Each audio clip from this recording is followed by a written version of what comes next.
dama liggéey yàlla def ma yegg si fi taluma leen sama yoon lay topp ni faramaren biir lay nëb di man duma ci leen yàlla ko def ci man sama yoon lay gaaw te sori na fu ma jaane bu daw te gisi ma ne ma jàkk seen bët amatuma lu may pauvre te tambale gu ma Wait for me, wait for me, wait for me. I'm on my way, just wait for me. Wait for me, wait for me, wait for me. I'm on my way, just wait for me. I'm gonna shut them all again. I promise fight like Beethoven. You ain't got it, it's a pity. I got the key of the city. Faramare, Mamlada, yeah. Faramare, Domi burla, Domi gorla. Faramare. Tamatone bye bye Santana Faramare oh, oh, oh, oh. Wait for me, wait for me, wait for me. Wait for me, wait for me, wait for me, wait for me. Bye bye Santana you love me joxe ay di baax wali pandama nga mi ci beni mo di bëgg naa la teew yaay mënuma fàtte fi mu jóge sama jaar lay jafe-jafe may xuus di ñafe ba yegg si fi ma ne ñi di sànni ay pote ana ngeen gisuma leen maa ngi toog man sama koona dellu sant Yàlla Wait for me, wait for me, wait for me.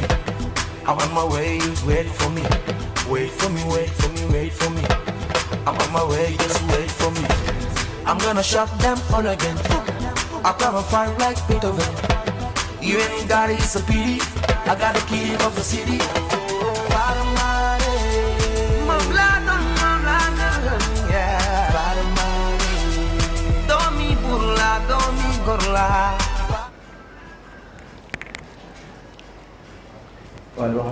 Test.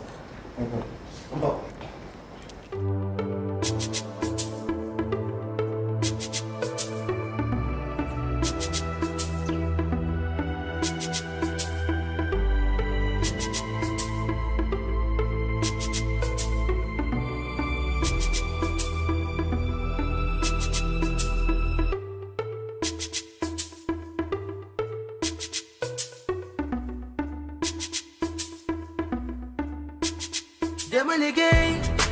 yàlla def ma yegg si fi taluma leen sama yoon lay topp ni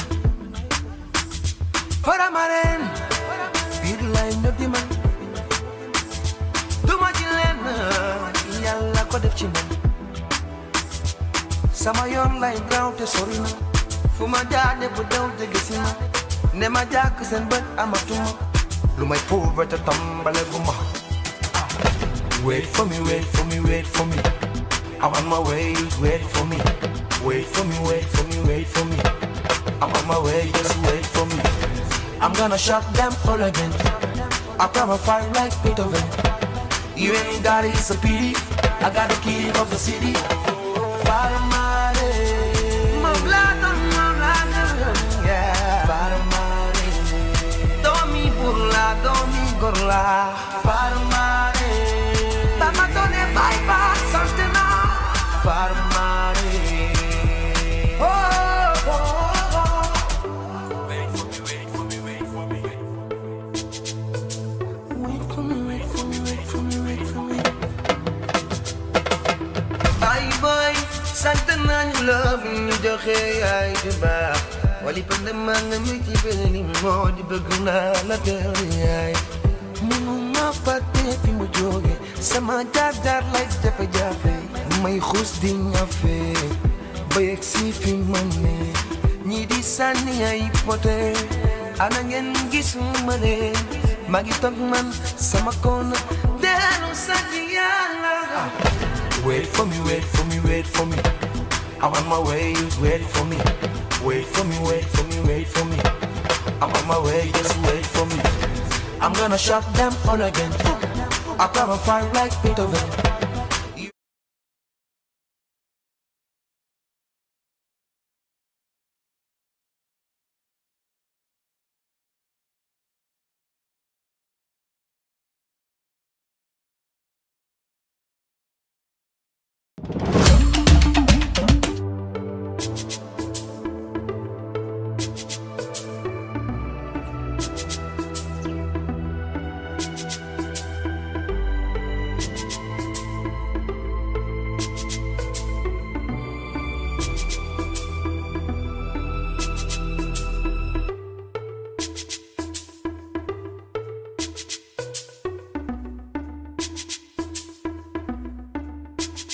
dama liggéey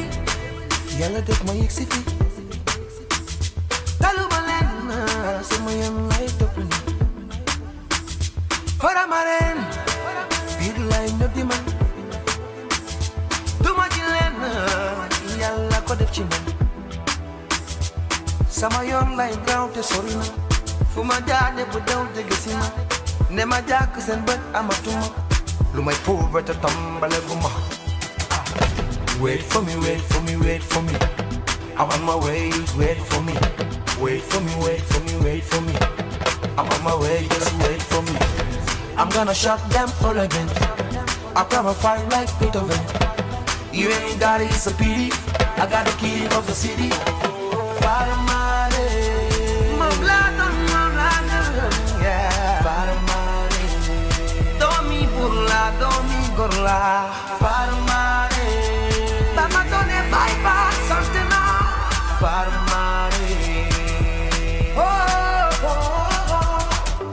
Wait for me, wait for me, wait for me. Wait for me, wait for me, wait for me, wait for me. Bye bye, sant nañu la bu ñu joxe ay di baax. Wali pande man na mi ci benn moo di bëgg naa la teew yaay. Mënuma fàtte fi mu jóge sama jaar-jaar lay jafe-jafe may xuus di ñafe ba yegg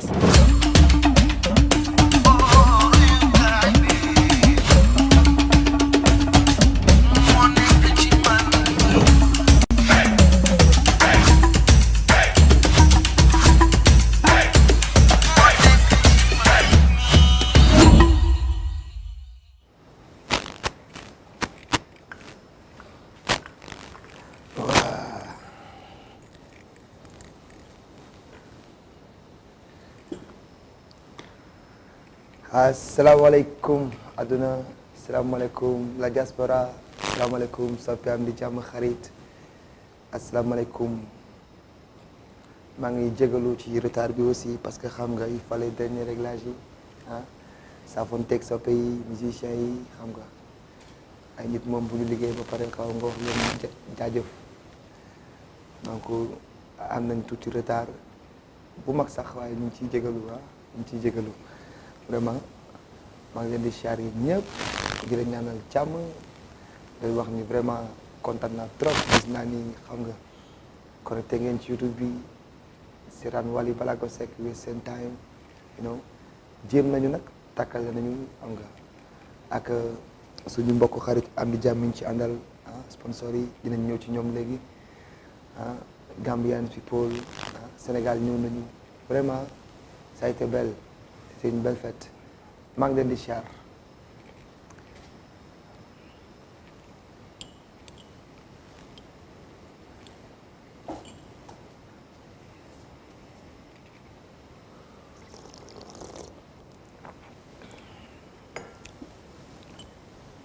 tey nag bi mooy nekk de mooy première fois may nekk ci YouTube bi di ko def live di jàkkaarloog soppe yi di waxtaan ak ñoom tu vois bon ce sera une première fois et je pense que je vais faire de mon mieux pour affaire bi jaar yoon da xam nga donc ku ne xam na ni man Wally seen soppe xam nga ne ay borom teel la awma notion bi ci lu jëm ci côté digital lu bëri definitely j'ai pas honte de le dire et donc j'essaie de perfectionner aussi parce que xool nañ ba xool ni mënul ñàkk bokk na ci liy dimbali artiste donc il va falloir moo koy jox suma temps tuuti vraiment nekk woon lu ma focus on mais bon d'après soppe yi fans yi am di jàmm yi li ñuy réclamer il faut ma ci nekk man nag j'ai pas honte de dire que je suis pas trop digital net ak yooyu xam nga yéen a ma gën a xam donc dinaa essayer parfaire affaire bi mais bon lu ci dëng lu ci juum rek lu ci jubul rek ñu xam ni man la man maa matul quoi yes.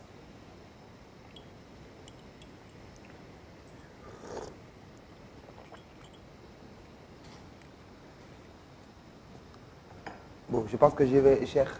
est-ce que doo ma fayal ventilo bi dafa mel ni ñu ngi def kii seen contact yi daa bëri nag de moytul juum de moo xool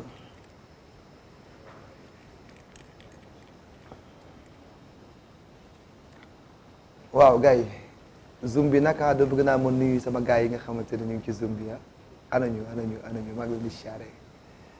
maa ngi leen di siyaare bu baax a baax maa ngi leen di béggee aw ma jotu wax ak ñoom en pleine soirée xëy na fii dinaa am tay mu jokk ak ñoom maa ngi leen di béggee bu baax a baax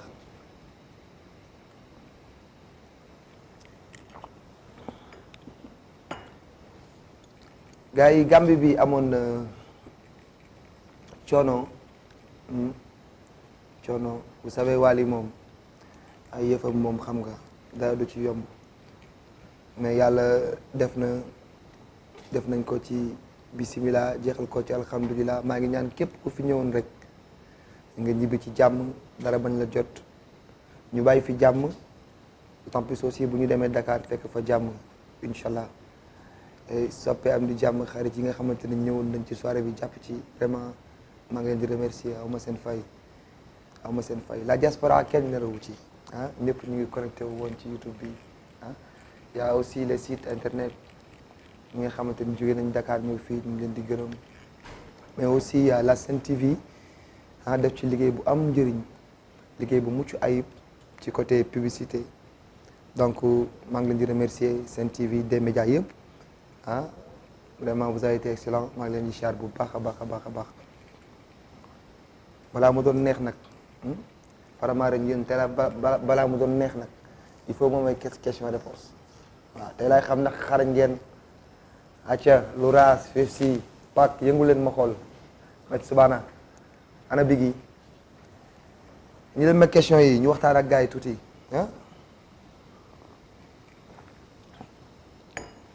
may jaay naan taas rek géwél laa boo xamante dañuy xaw ma yii xaw ma ci dara xam naa lu ñu naan mais waaye bi muy def nii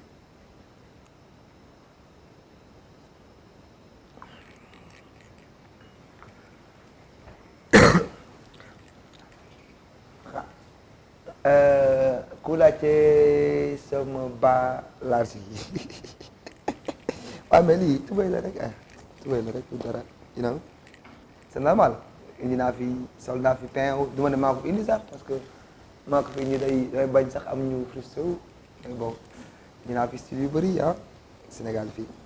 mais nag lii du dara tubéy la rek mode la tubéy la ku mën a sol bu ndaw kay bu seere xanaa boo solee bu yëmbax du garaaw gis naa benn copie collé bu ñu def maak président xawma su ma jumul Corée la quoi Biggi président bi nu mu tudd Kim Jong-un donc gis naa benn copie collé bu ñu def foofu maak moom waaw moom moo sponsorisé mais maa ko dàqale nag parce que man sama bos moo ëpp man xam nga taay fin laa moo ko solee dina nice waaye moom tuuti xaw noppi sax wala mu ñu yónnee missile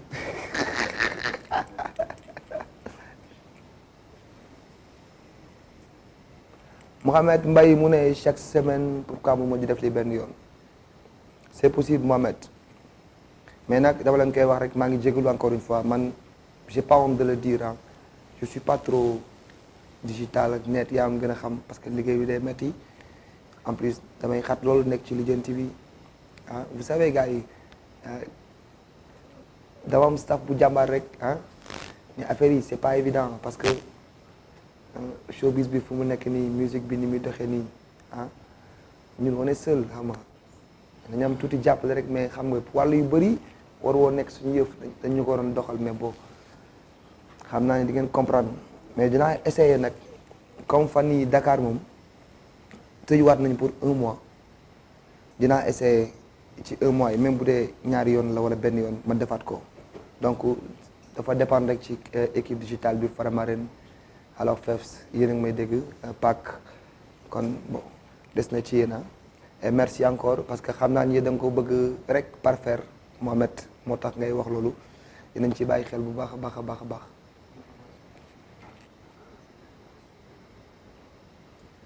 Motivation africaine waaw featuring bi ak Jason Derulo clip bi pare na lépp pare na suma featuring ak Chris Brown mi ngi cool am na yeneen yoo xam ne mënu ma ko wax xam nga ah yéen a ma gën a xam surprise bi mooy loolu ñi ma ci àndaloon di ay jàmbaar vraiment di ay guerrier ku ci mel ni Abraham ah ku ci mel ni DJ Dola ku ci mel ni Youssef ku ci mel ni Jagoro Mohamed Seck xam nga gars yi def liggéey bu mucc ayib vraiment ça a été excellent bi liggéey ko ci anam yu nice ah bit bi jóge fii ñu defar ko fii yóbbu ko mu àgg fa ñoom ñu apprécier ko bëgg ko def ko seen yëfu bopp donc vraiment maa ngi leen di remercier ñoom aussi parce que néew ñu fi mais ils ont été là aussi ils ont été là waaw ñu ngi ci comme corona daf ñu tënk da ngay sax ragal sax génne gars yi fi nekkee bagage ñu war a génne bari na mais corona bi dafay fente day baare xam nga moo tax actuellement su ma jëmul maa ngi ak 9 vidéos yu pare 9 vidéos yu pare yoo xamante ni man rek lay xaar mi ngi sama kër tegu xam nga da ngay sax da ngay mër daal xam nga da ngay mër daal ah yàlla baax na fi jóg rek ci jàmm ak salaam man dama waxoon sax nañ ko war a tong corona na ko ñëpp tong parce que sëriñ si ñaan nañu président yi wax nañu ah homme de culture yi wax nañu way nañ ko wax nañ ko baap nañ ko wax nañ ko lu ne moom bëggul dem nañ ko tong kenn bañ ko tuddati xëy na mu dem mais sonal na ñëpp daal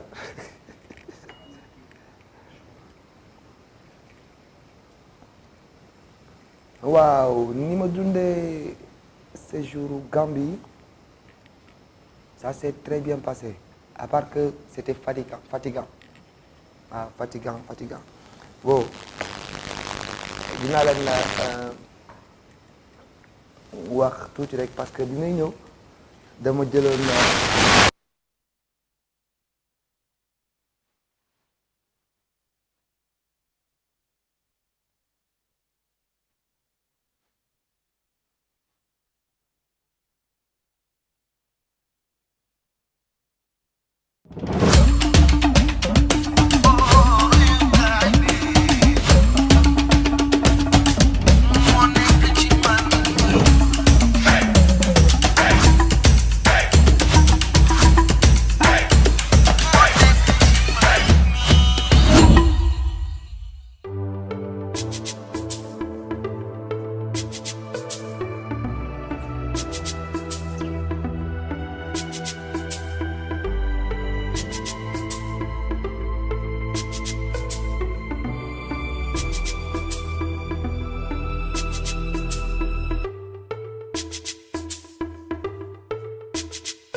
dama liggéey yàlla def ma yegg si fi taluma leen sama yoon lay topp ni Faramareen biir lay ñëpp di man duma ci leen yàlla ko def ci man sama yoon lay gaaw te sori na fu ma jaane bu daw jege si ma ne ma jàkk seen bët amatuma bi ñu demee ba ñu ne vol bi mënul dem donc il a fallu ñu woo bus parce que bi ma ñëw dama fekk samay xarit sama am di jaamu ñoo xamante ni man maa leen taxoon a jóg ku ci mel ni ñoom Badou Cenko sama sister Tike Ndiaye ak ñeneen ak ñeneen ay ñi nga xamante ni ay actrices la ñu ngi def ci ay séries comme ku ci mel ni Ndeya nekk ci série Afidèle fekk ñu bëri daal ñoo xamante ni dañu ñëwoon pour engouement bi ñëw vol bi demul donc dama mujj woo bus boole kook suma manager mu yóbbu leen man ma delluwaat suma kër ci même instant bi il faisait 22 heures et quelques jël sama oto parce que oto bi ma yoroon amul plaque ma delluwaat jël sama oto bi am plaque pour daw si ñëw Gambie ma ñëw ba fii jaar Farafenni maa ngi fekk 3 heures du matin donc 3 heures du matin fekk ferry bi tëj nañ fekk frontière bi tëj nañ fa laa nekk ba 6 heures 7 heures moins ma leen gërëm bu baax a Farafenni ñi nga xamante ni ñoom laa fa fekk mi homme de loi yi ma pare ndeysaan ñu toppatoo ma dirigeant dema ma ànd ak sama équipe ànd ak bus bi daal di jël yoonu Farafenni bi daw naa ko daw ba sonn maanaam ci li ma mën a wax daal 19 heures laa jógee laa toog ci volant wàccaatuma bu ma egsee Gambie ci jeudi bi mais le même jour alors bi ma egsee dem xool musiciens yi est-ce qu'ils étaient bien installés xam nga siyaar leen tout ça ñëw suma hôtel bi ma egsee hôtel aussi noppalu tuuti ba ay 1 heure du matin mu am benn affaire 1 heure du matin ñu ne dafa am ñu may seet ma ne ñen ñoo may war a seet waay ñu ne dafa am ay homme de loi yi fi ñëw jëla seet ma ne lu tax ñu ne ma parce que en 2018 da nga amoon benn contrat boo signé woon xaw ma 2019 ak benn promoteur X j'ai pas besoin de citer son nom man fàtte naa ko sax ma leen waaw may xalaat di xalaat ñu wan ma contrat bi ma leen way lii maa ko signé woon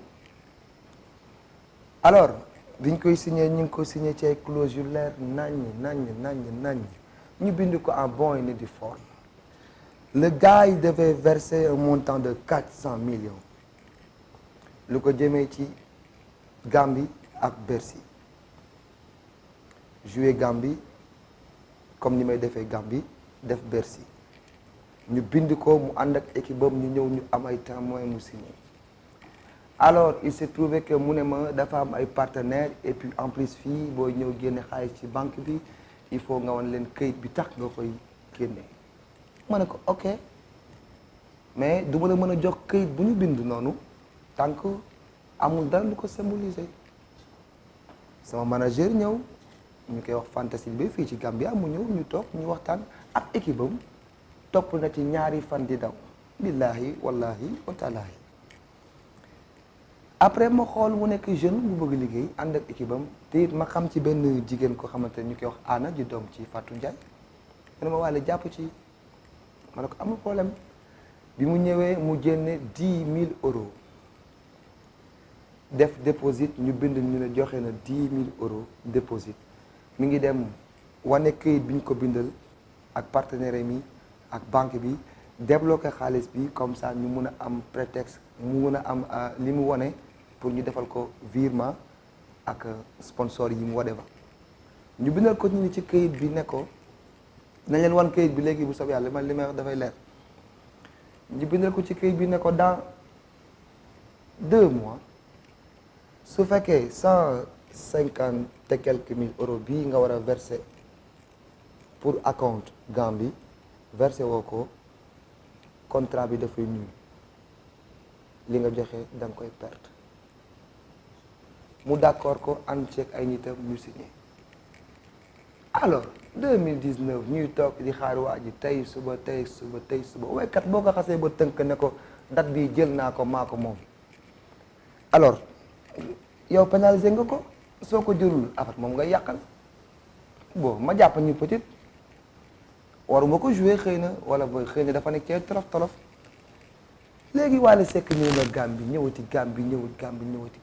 lu bari yoon un bon jour ñëw ne la ok da nga war a ñëw dafa am 10 000 euros bu ñu la joxoon moo remboursé ma leen mais ça pas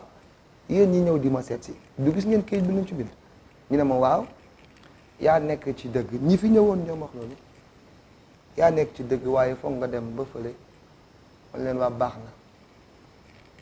dinaa dem sérieusement parlant ma nelaw yeewu jékki-jékki gis ko affaire bi sur la une mu garaaw lool ku ne di wax mais comme baaxoo ma wax ak tontu ma daal di jàpp sama njàmbur dem liggéey yi te xam ni 10 000 euros fu ma fekk fa la may bàyyi ma woo suñu avocat bi nekk fii mu daal di bind këyit def lépp li ko war yëkkati 10 000 euros jox leen ne leen léegi ok yéen a ko joxe woon man Wally Ballago Seck mayaat naa leen ko te yàlla xam na ni waa jooju équipe bam ñu ngi may seetaan bu ñëwoon ne ma man de maa la bëggoon tëgg waaye damaa toll ci diggante li ma joxe woon soo ma ko billaay bu ma ko ñaanee ma may ko barki yonent bi waaye nag ni mu ko defee moo xaw a ñaaw d'autant plus que on sait tout parce que fii àdduna la yëg nañ lépp ñi fi jot a ñëw ak ñu wax demal porter plainte ak ñi ko boosté li xew yëpp yëg nañ ko waaye nag bu yoon jeexul waaxu sil du jeex man moom ab gaynde laa te xam nga I don't care lu bëri man du may branler bu ngeen seetloo jour soirée bi 1h et quelque du matin nan nga indi leen nit plainte dirigeant de ñu la nee ko jël leen ko mu ñëw wuy si à 1h30 du matin mel ni kuy jël si criminel mbaa reykatu nit mbaa kuy jaay lu bon c'était honte nga xam ni am na lu diis kon lu nekk ci suuf di booster mais bon yàlla def na ci ndox mu sedd ñu jàll ci ñu passé ma yëkkati 10 000 euros jox ko c'était pour éclaircir parce que am na rumeur yoo xamante ni bu amee du lépp ngay tontu sax waaye nga leeral nit ñi que y a des autorités yu ne fii ils ont été responsables ils ont su que vraiment lii nii déjà jarul muy dem ñu koy yóbbu fu mu agul def seen liggéey ni mu waree macha allah donc ça s'est bien passé Wally Seck demul wuy ji police deewuma fenn maa ngi fii toog noonu laa bindalee avocat ñu ànd ak sama équipe dem jox leen 10 000 euros yi basta ma dem jouer sama soirée léegi ñi nga xamante ni nag ñu ngi ci ron di pousse pour yàq aider da ngeen di am gàcce parce que I'm strong I don't be afraid du ma bàyyi man du ma bokkuma ci ñi ñuy xoqatal ñu man coonee sama bàyyi am ñoo xam ne da nga ree ba tas et puis li gën a neex nag kaay te Sénégal tey ma wax leen ko dama bëgg tey ñu waxtaan tuuti ci pas Wally Ballago Seck mais ci jëmm ji c'est très très important gars yi war ngeen xam ni man maa gën a ragal ci àdduna ragal maanaam bugguma gàccee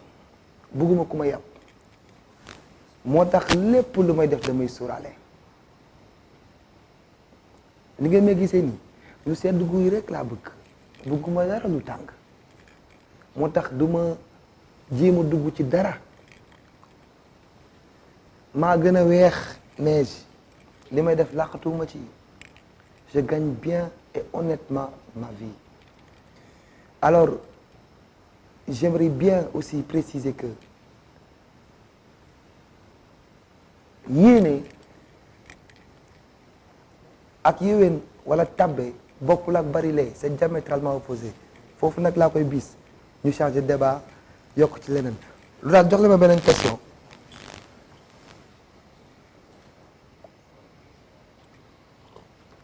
Mohamed yaa ngi laajte lu tax social Sénégal faw ñu gis ci Wally parce que Wally citoyen la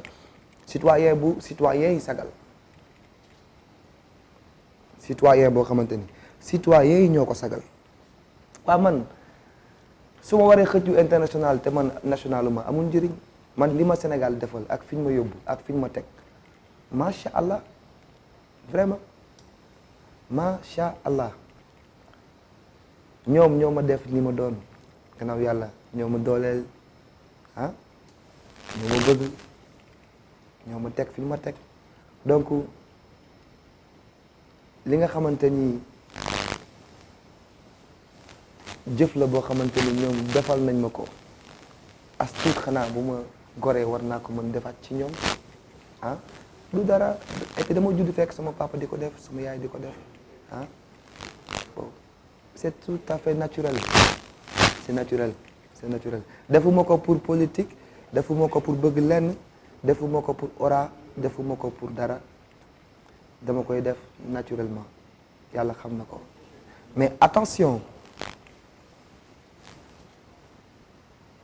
yii nëbbu sax moo ëpp yi feeñ yàlla xam na ko mais léeg-léeg am na yoo xamante ni faw mu feeñ parce que tôt ou tard dafay feeñ déjà c'est pour permettre à un Biggi mu am fitu am jomu def à un Louraas à un Fefsi ñu am fitu def pak liggéey kilibam am fitu jël ci 100 000 def ci te yàlla tax donc loolu rek moo tax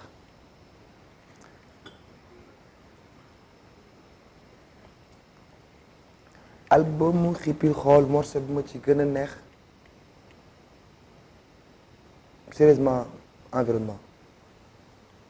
mooy suma morceau man parce que beneen waali la et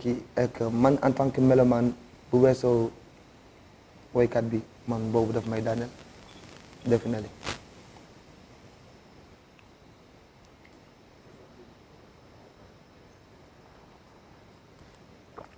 waaw fan si nekk Côte d'Ivoire ñu ne nax featuring ak yeneen artistes ivoiriens c'est possible parce que am na morceau bu ma def ak Diamond te moom du ivoirien am na morceau aussi bu ma def ak Eddie Kenzo te du ivoirien donc am na ay woykat ivoiriens yu bëri yu ma ciblé te dinaa def tout ba def ak ñoom benn liggéey ku ci mel ni Claire Baye ivoirienne la def naa ak moom benn duo benn featuring et je pense même que on est ñu ngi ci pour parler yi pour ñëw Côte d'Ivoire incha allah bu soobee yàlla et que dina aboutir bu soobee yàlla parce que mosaguma fa dem tëgg fa et diaspora bi nekk foofu sénégalais yi vraiment bëgg naa ñëw jàkkaarloo ak ñoom foofu incha allah. public Sénégal wala publicu Gambie bu ma ci gën a neex waaw loolu question la boo xamante ni nag vraiment kenn du am sa ñaari doom naan bii moo ma gënal bii ah dafa mel ni rek ma am Seydina Mohamed yàlla mayat ma am Ibrahim donc vraiment ñoom ñëpp ñoo ma gënal ñoom ñëpp neex na ah ku ci nekk nag am nga say qualité yoo xamante ni yow rek yaa ko am bokk ko kenn ah te ñoom ku ci nekk xam nga loolu yes.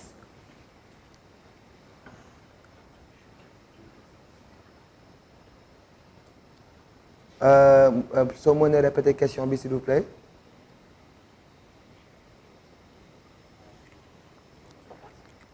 lu tax mënuma jouer after work suma kër cause of dama am ay dëkkandoo te bëgguma gàddu àq bi te comme ci Faramaram building bi dafa am benn studio bu ñu fay defar boo xamante ni paregul mi ngi en construction ñu ko war ko defar ba mu parfait nga xamante ni enregistrement yi répétition yi plateau yi def télé yi lépp foofu lay nekk la preuve sama clip bi nga xamante ni mooy du fii boo xoolee pak foofu la tourner clip bi yëpp généralement décor yëpp sama biir kër la sama souterrain donc on est en train de parfaire liggéey bi ba nga xamante ni dootuñu soxla sax ñuy génn lu bare donc loolu bu paree moom xam naa ni du ñàkk may def after work ci biir kër gi te du ma déranger kenn yes.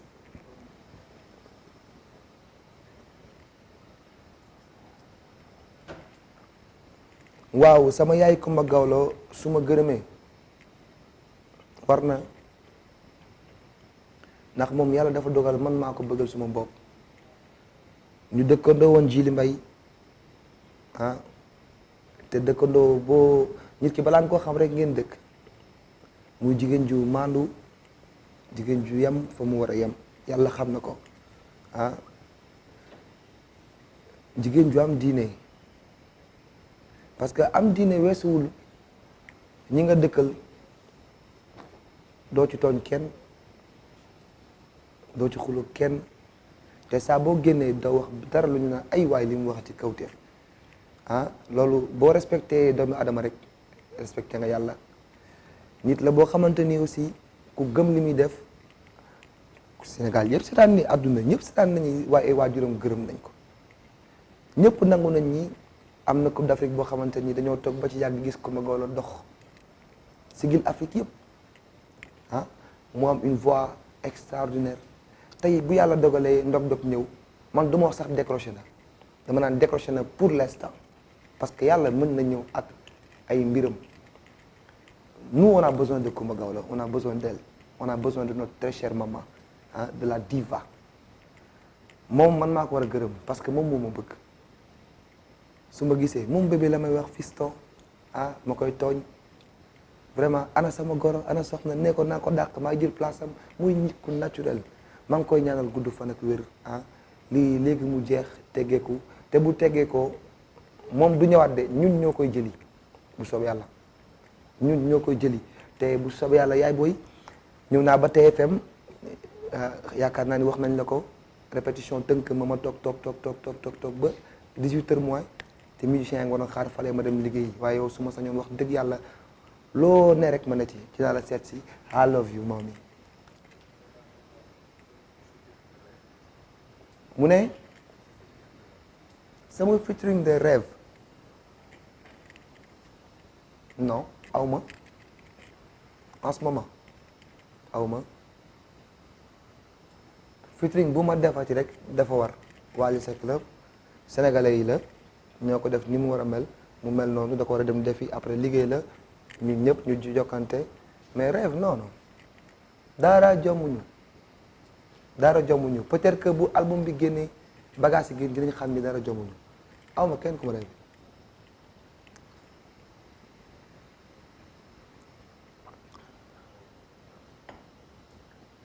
waaw sama diggantee ma di bajaan loolu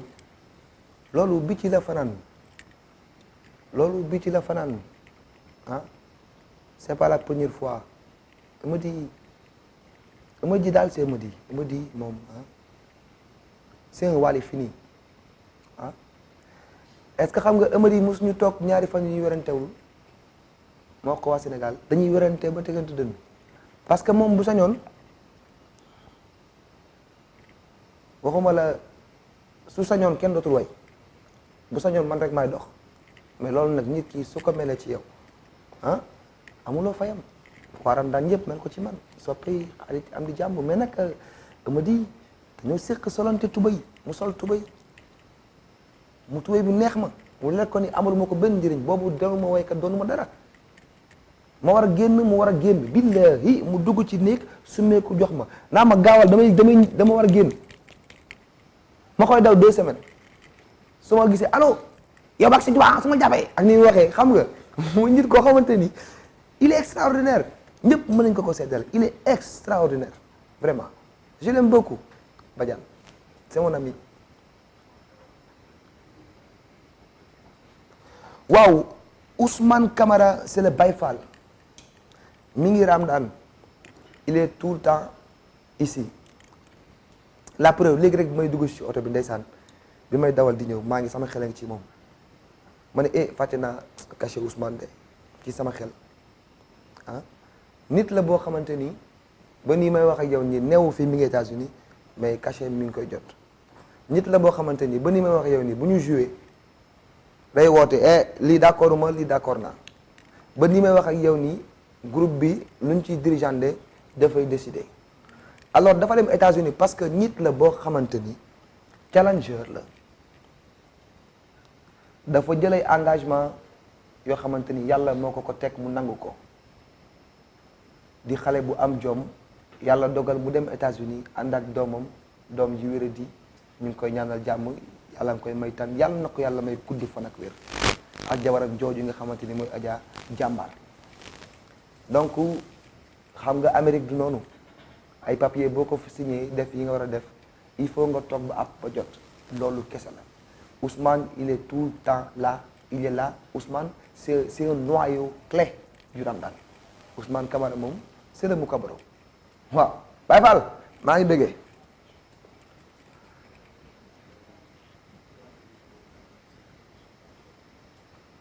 waaw am na nu kii koy laaj nu mu tudd waa kër Youssou Ndour yi naka la ñu gisee ah Ndiaga Seck waaw Ndiaga maa ngi lay siyaare waaw yàlla dafa dogal bi may demander permission pour def loolu ci sénégalais yi laa ko demandé télévision ñëpp di ko gis ñu nangul ma ko it bi ma ko defee it amul ku ma woowul Père Mara Bouba Ndiaga Père Saint-Louis Père Omar Youssou ñoo c'est des majigéen clé askan bi bañ naa ko ba journaliste yi jour sama part doon toj képp kuy liggéey TFM woo nga ma def nañ li ñu war a def nañ ils ont été nobles boote remercier te wax dëgg yàlla ku ma xool xam ni loolu rek laa ci bëggoon jàmm rafetal lépp nice parce que loolu rek moo ma war on peut pas me dire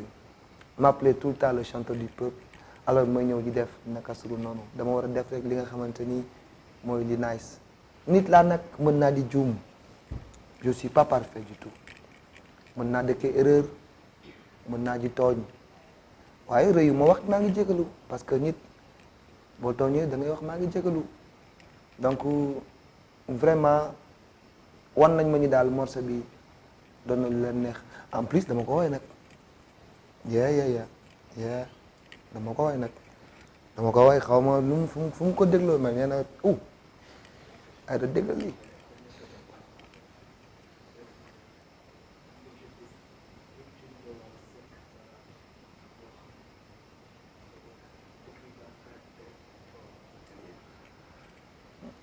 Louras il faut ngay répéter question yi bu bari parce que même lii c'est pour la première fois moo koy def bul am rouge complexe waxal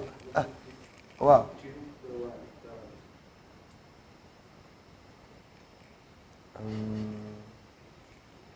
après mu ne ma décrire ma carrière en 3 mots ok je vais commencer par ça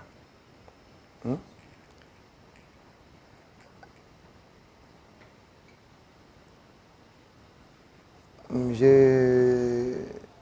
dirais même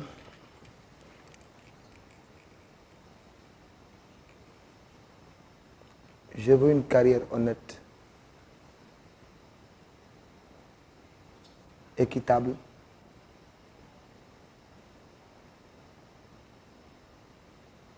et belle. Honnête, équitable et belle. Parce que quand tu as une belle carrière, li ma jeexalee ci fin bi mooy il faut tout faire ba nga xamante ni say nawle koo ci dajal doo sëgg nawle nag dafa yaatu di nga ko romb ci koñ bi di nga bokk ak ñoom liggéeyukaay di nga bokk ak ñoom li ngeen bëgg di nga bokk ak ñoom li nga xamante ni mooy vision te en plus ñi bëgg waale ay nawleem lañu dinaa fexe ba ma rafetal ko ba ñoom ñu gis ni kat am na carrière bu nice yàlla nag moo xam ñaata temps lay durer et nit laa boo xamante ni je sais sortir par la grande porte et je pense que bu ñu yàlla may gudd fan ak wér incha allah je ferai une très belle carrière bu soobee yàlla. beneen question bu njëkk bi mu ne l'objectif ultime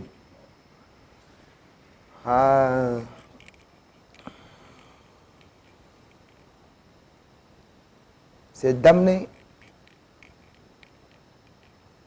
la culture sénégalaise trop loin et ouvrir la porte à des chanteurs sénégalais. Je peux dire même africains. Waaw parce que aussi ñun chaque fois loolu la ñu doon jooy bunt yi dafa tëju wul yi dafa tëju waaw am na ci ñenn ñoo xamante ni li may wax xam nañ ko ndax jot naa ci waxtaan ak ñoom du ma tudd tur parce que cat dafa gaaw mais sama rêve bi gën a rëy bëgg naa nag ubbil ay bunt ay woykat sénégalais waaw bunt yu rëy rëy incha allah.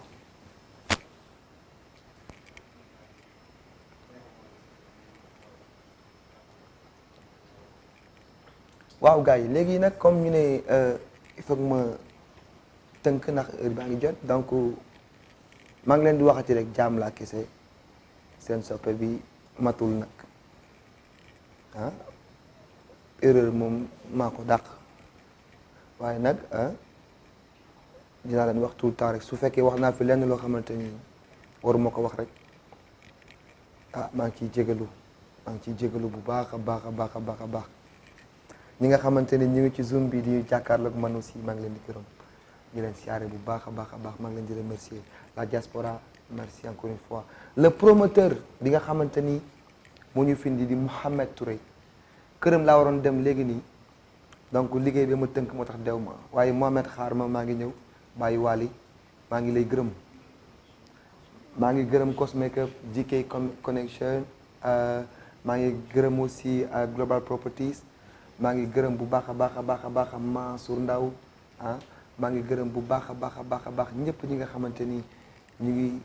jàpp ci Wally Ballago Seck di jàpp ci page bi maa ngi leen di gërëm gars yi maa ngi ko sponsor yi di leen wax ni lépp fu ma mën demati ci àdduna balaa may def dara sama chaîne YouTube laay njëkk a privilégié donc venez accompagner Wally Ballago Seck venez travailler avec Wally Ballago Seck je ferai de mon mieux à ce que vous auriez de bons résultats et que yàlla def li tax ngeen di ànd ak man yàlla dina def ngeen gis ko bu soobee yàlla jërë ngeen jëf Sénégal jërë ngeen jëf Ramadan jërë ngeen jëf soppe yi je suis content je suis très content jërë ngeen jëf Khelcom Bache waaw leen góor jërë ngeen jëf.